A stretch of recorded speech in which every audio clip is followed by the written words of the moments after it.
Azərbaycan Respublikası Qida Təhlükəsizliyi Agentliyinin sözdən əmələ keçi sağlam qidalanmanı seç layihəsi çərçivəsində körpə yaşlı uşaqların qidalanmasından sonraki mövzumuz məktəbəqədər yaşlı uşaqların qidalanmasıdır.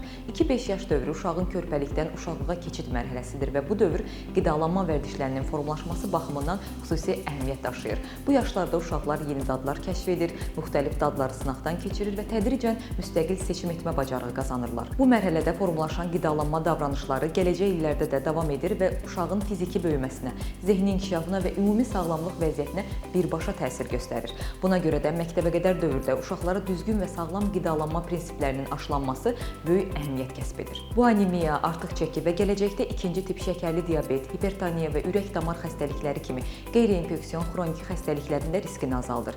Beləliklə 2-5 yaş dövründə sağlam qidalanma yalnız uşağın gündəlik qida ehtiyaclarını ödəmək deyil, həm də onun sağlam gələcəyi üçün möhkəm təməl formalaşdırmaq deməkdir.